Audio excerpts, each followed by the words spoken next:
Hello, this is the Harboring Light. I'm Mary. I give a conservative perspective about the world around me. So my introductions. Feedback is greatly important. Reach out to me either through email, Substack, X, and of course fill those comments on YouTube. Be greatly appreciated. All right, so some of the audio platforms that I'm on. Spreaker, of course, Spotify, Pandora, Amazon Music, iHeartRadio, just to name a few.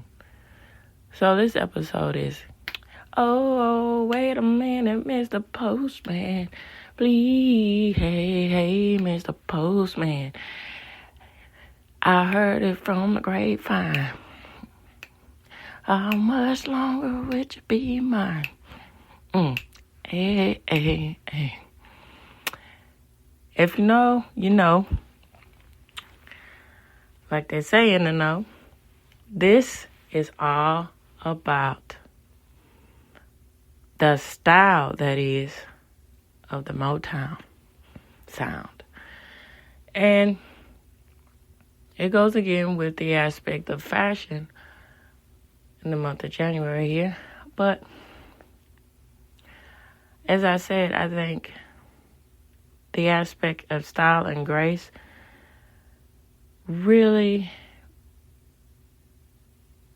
proved itself and was a pivotal point for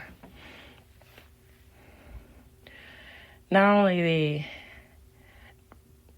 the American experience of this, and it's just even wonderful example that they happen to be African American here, that it proves a great point that, again, doesn't matter where you come from, just matters the character that you have. And then even more so along the lines of your attire. And they understood that to the umpteenth degree with the fashion that is of Motown music. All right, here we go. Soundtrack.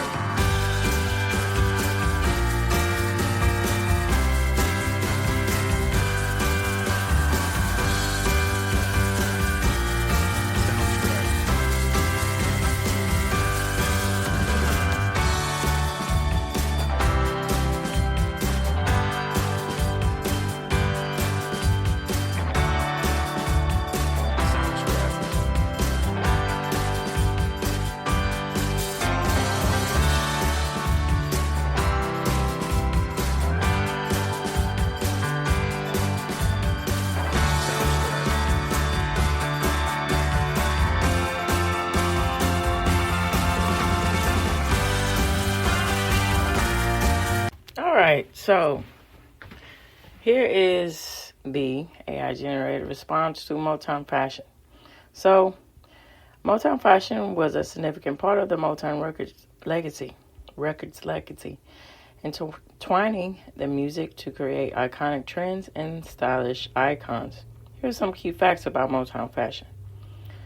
Okay, so Berry Gordy's vision. Berry Gordy, the founder of Motown, saw his artists as complete performers, emphasizing a polished, refined look that matched the music they produced. This vision led to the creation of a distinctive, glamorous style. For a prime example of this, they're listing the Supremes. So, known for their long, shimmering gowns and brightly designed outfits, the Supremes often wore whites and silvers and performed with a preference for matte lipstick. And I guess that finished touch there. So they also favored long, sparkly earrings and headbands, which were emblematic of the Mod Squad and Scooby-Doo, Daphne. And yeah, it was great. That mod chic look was very apropos of the time, iconic symbol of the 60s. So Diana Ross was a prominent figure in Motown fashion, embodying the label's polished image. She was known for her role as a style maven and a role model. the jury's out on that as far as her personality, but I get the point here. All right, so, and then that's another thing to key on my aspects when I get into my thoughts after this. All right, so Marvin Gaye. Marvin Gaye's fashion was more casual. The late Marvin Gaye was more casual and approachable, featuring denim on denim looks. This was more in the 70s when he was doing political commentary, political music affairs. That was the genre that he went towards. But, in the 60s, in the beginning of Motown sound, he was more tailored, polished, going along the lines of the image of the Temptations, the image of that where, nice shirts, not nice tailored shirts, that is, suits, and so forth. All right, and then, Smokey Robinson, those type of men. All right, so the 60s saw a fixation on youth with mini skirts, high hemlines, and colorful tights becoming more and more popular. So political influences, as I was saying about Marvin Gaye, says as Motown's content shifted to reflect political matters, fashion also evolved. So in the 70s, there was a change of the attire. Women's hair was natural, as far as, afros or poofs, braids, stuff like that. And, I'm adding on to it, and attire for Motown women. And it says with their bell bottoms, with the pants, flowery attire, and natural hairstyles, as I said. So the enduring legacy of Motown. So Motown's fashion's legacy continues to inspire designers and musicians with its glitz, glamour, and soulful styles that transcends generations. All right, so I'm going to get into my thoughts. And then after I talk about everything from my point of view and my thoughts, I'm going to go on to some more facts. And, of course, I will balance everything out instead of just reading facts, give some commentary about it, too. All right, so here we go. Okay, so my thoughts about the fashion of Motown in general. So again, it's a pivotal point to say. So, of understanding the impact you can make if you have the opportunity to do so. So Barry Gordon, with the aspects of the achievements that he did with Motown Records, he really left an impactful legacy in more ways than one. He was innovative in his business procedures as to not only flourish and give a new genre to music, a new way of breaking ground with music, but also the Motor City, Detroit. Hey, he bought that in itself revenue for that town, where where it is to be for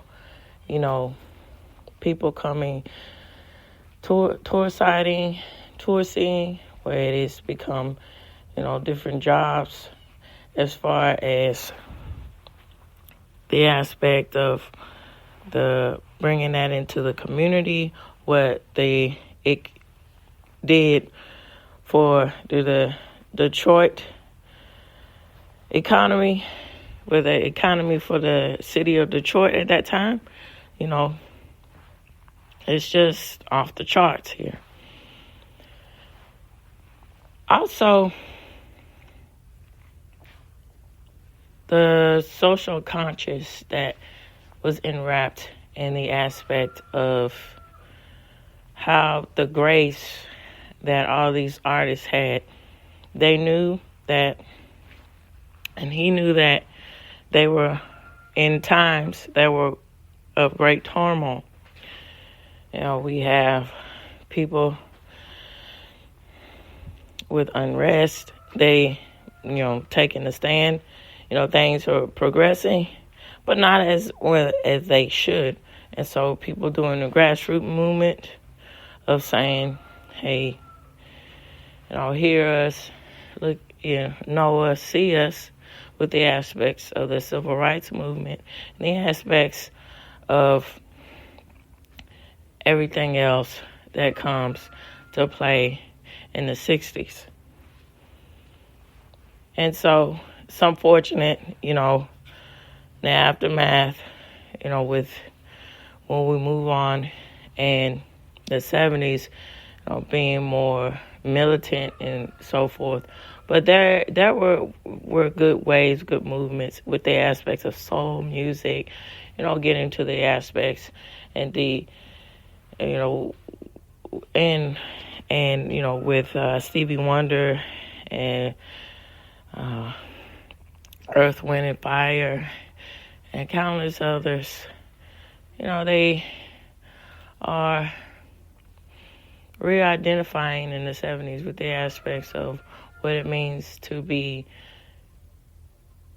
socially conscious about awareness about what's going on, all the changes in your society. But, you're also telling it in a way that's, not so abrasive, that's soothing and understanding. And Marvin Gaye, understood that too. But that was a whole different point to what's going on, because if I'm not mistaken, his brother was fighting in the Vietnam War, and that that was a lot of that mentally that put a lot of turmoil with his soul. And so it's noble of him to want to make peace with that and deal with that through song. Okay, so get back to here. I'm talking about my thoughts. So, you can take a page at that and hold on just a minute. Go back inside. Go back inside. Poppy won't leave me alone. I've heard in my stomach putting her foot on me. Okay, I'll be. Okay, y'all don't do that, okay? I'm sorry, my kids. I want a tiny rabbit. Okay, go tell Daddy right now, okay? Go tell him you want a tiny rabbit. Mm-hmm. Okay, I'm sorry about that. Oh, my babies, they make their appearance when they make their appearance. And it's cold outside right now. And I'm recording in a quiet place where it can't be a quiet place. And they need to be inside. Okay, so moving on here. They took it amongst themselves. Well, Barry Gordy, and then they, followed through with it, of course. The artists took it amongst themselves to say, we have a duty to the youth of America, and we have to take pride in our appearance. And that's very prevalent when we get into the aspects of how important your presentation, how important that is, the way you look and present and carry yourself. That speaks volumes to the kind of personality you have. Or, just in general, which, it can extend out to how you value yourself. It can. Now, there's variations and there's, caveats to the rule, with the aspects of always wearing casual wear. That doesn't mean that you're a slob, you don't care. Just people have different variations to that. But, again, it boils down to your character and what you stamp on yourself and what you say to the world, how you speak, you think, and so forth. And so here I go with what I'm just calling it the thing. See, calling it like a TI is like the late and great Bernie Mac said here. Now, it's unfortunate that most pop artists of today, and then even more so in along the lines with rap artists. Now, there's exceptions to the rule there. There are pop artists, there are rap artists that do not buy into the aspects of sex sales and all this, and then being vulgar or being vulgar with the aspects of language and being inappropriate, and then not understanding that people are watching you, particularly young kids and so forth, and all that. But it's unfortunate that that's just accepted as a norm, and, particularly with pop and rap music. Well, rap music is one of those things that's a monster or a beast that it created itself. But hey, I digress with that. But anyhow, my point is here.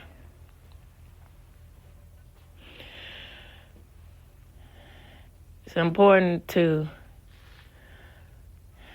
say and know and want respect, and to keep looking for that, and that's your options to only see and accept respect. And that's a far cry from what we see today. And that's something to really think about when we think about in the aspects of the fashion of how that withstands the test of time of all of these different artists that came out of Motown Records. Even on into the 80s and so forth with the Barge and, other, Stevie Wonder, others, they still had sophistication and class that was still reminiscent in it. And it's just something to think about here. And then, it's also something to also particular wrap your mind around. All that was just a sign of the times. That's the way it was then. It's different now. But here, even though we're living in a different era now, class and sophistication still doesn't go out of style. All right, with all this said, I'm moving on to the aspects of different facts about the style of Motown. Here we go. Okay, excuse me. Of course, my sources will be linked for you in this episode. So this is from legendsofmotown.com. So it's entitled The Fashion of Motown, Style Icons and Trends That Shaped an Era. So in the bustling heart of Detroit's music scene, Motown's legacy wasn't confined to groundbreaking sounds. It was a fashion revolution where glitz, glamour, and soul became iconic as the music. Yes. Oh, wow. The chiffon dresses, the poofed up hair, some beehives, that became the staple and the images that surface in your mind when you think about 60s style, particularly with women, and the panache with the detail and the tailored suits that the men would wear. It really gave off the reminiscence of the style and sophistication of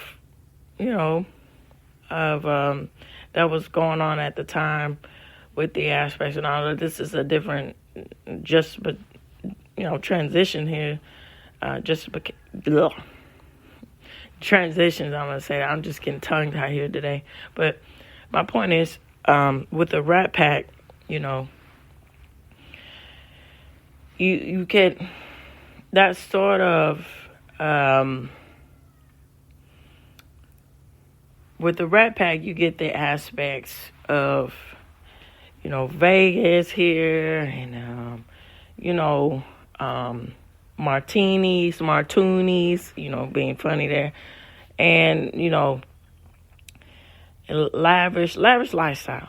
But that's quite interesting, those undertones there. But it with the men and women that were of Motown, they heightened that into a awareness of,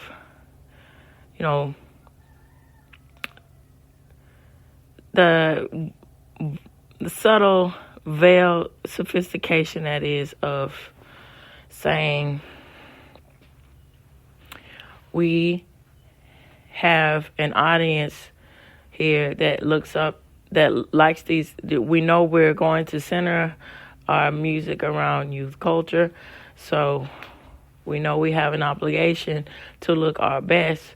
So here you go. And then that changed the aspects of the differences between Rat Pack here and then moving on to what they were achieving and what they achieved with the aspects of the Motown sound and Motown style. And that transcends on to today. All right, so Berry Gordy's vision for Motown extended beyond music. He saw his artists as complete performers. So Diane Ross once reminisced, Berry wanted us to be ladies, to be seen as role models. Again. And so there was even because I saw a documentary last year. It was on Showtime. It's very good. It's about Motown. And there they had a woman on staff who was the image consultant here, and she showed them and she educated them about haute couture, the fashion that was going on in France and so forth, and to understand where that class and sophistication is linked to and the fashion of that time. That's quite interesting. All right, here we go. So Berry wanted us to be ladies, to be seen as role models. The vision led to the creation of a polished, refined look that was synonymous with the music they produced. Marvin Gaye's fashion, often casual and approachable, contrasted this sharply. Now, this going to the aspect again in the 70s. Now, again, and it's in its beginning of Motown, he was very polished and on point with the aspects of tailored suits and everything.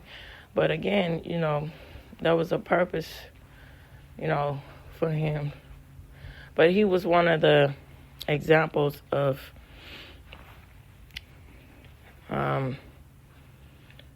I guess soft reality, soft soul here of impacting a message there. Because in the documentary, going back to the documentary that I saw about Motown, him and Berry Gordy had a fight, and they were about him transitioning to this new appearance. He said, you got to continue to style, you got to keep looking posh and style.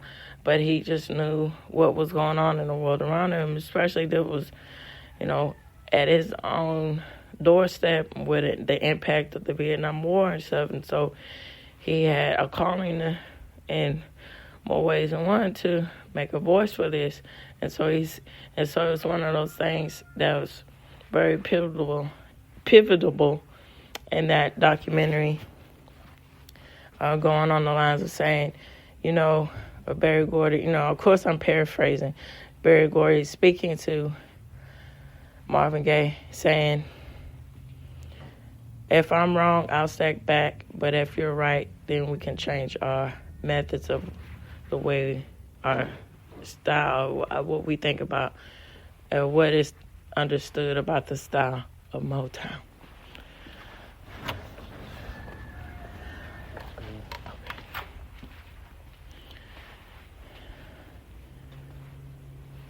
They were yelling for you.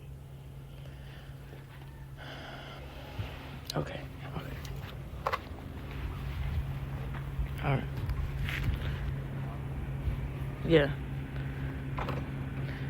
So his style influenced the casual streetwear trend that followed and made him a reliable icon.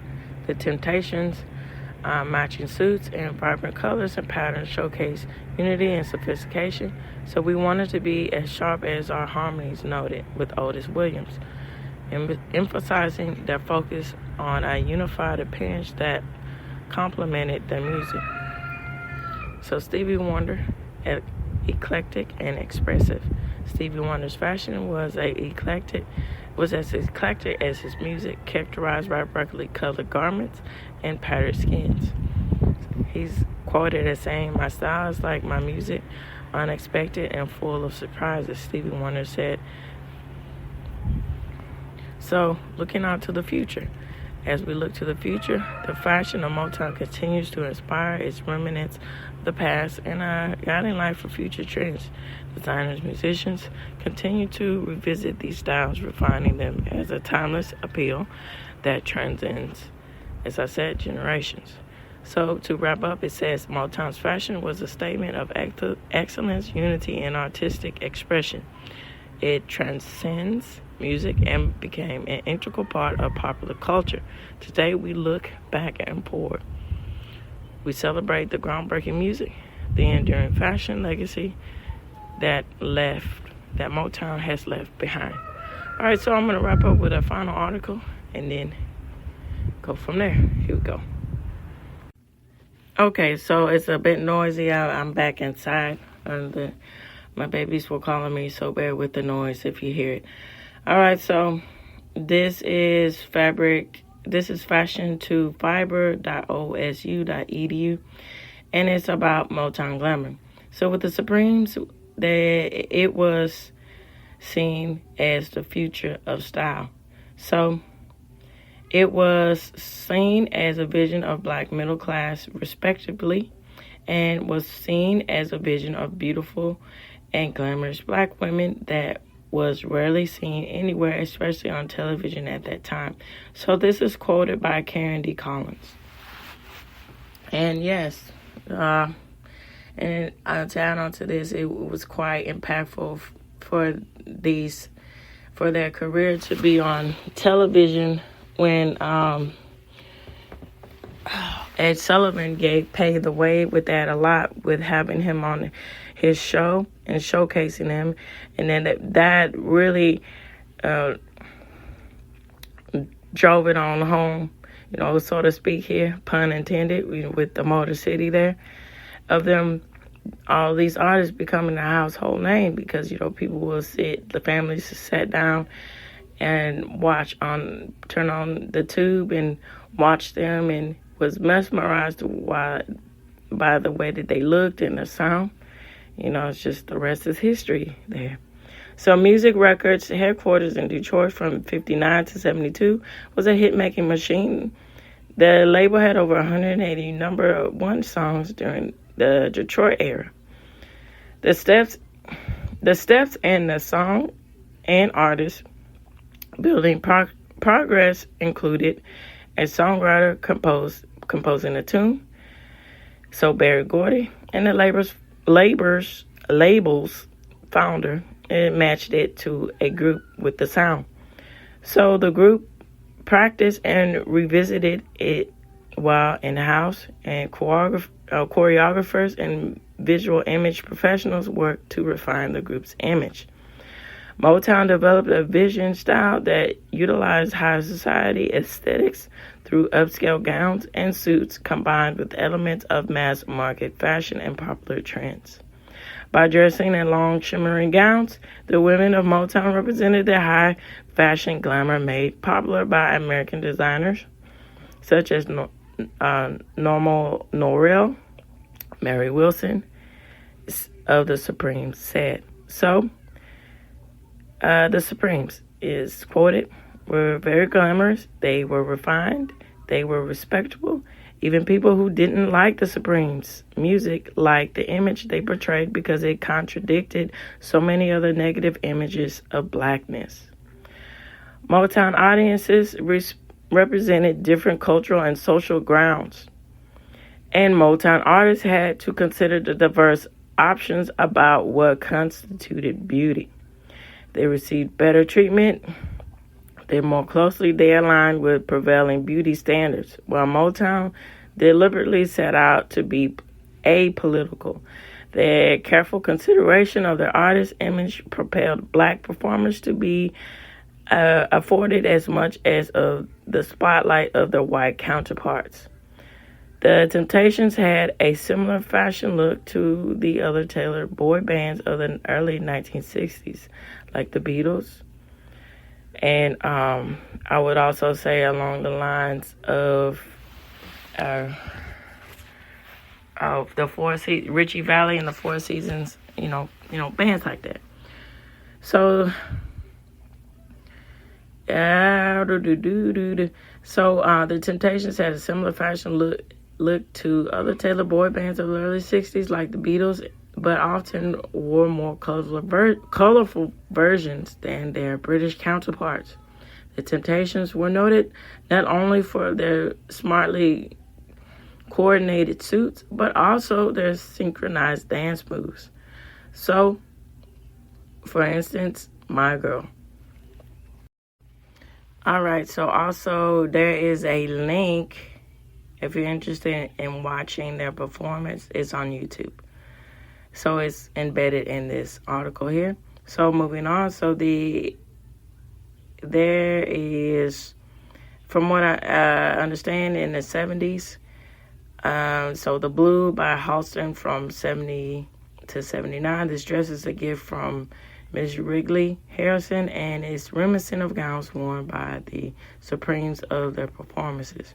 So that's what these particular gowns from 70 to 79 from Halston are embodying, or they got their inspiration from their look. They got their inspiration from the looks of the Supremes.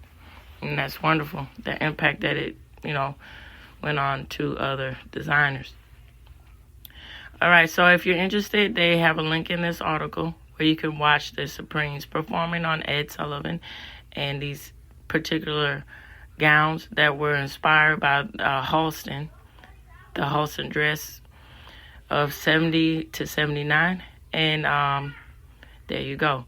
All right, so this reaches the end of the Harboring Light. And, of course, happy MLK Day. And, of course, I like to know what you all think about the aspect of Motown sound, Motown fashion, and how that is impactful in our society. So feel free to reach out to me either through email, Substack, X, and, of course, fill up those comments on YouTube. Hold on, sweetheart. So this reaches the end of the Harboring Light. Tune in, turn up, and absolutely take care. Hold on, baby. Bye-bye for now.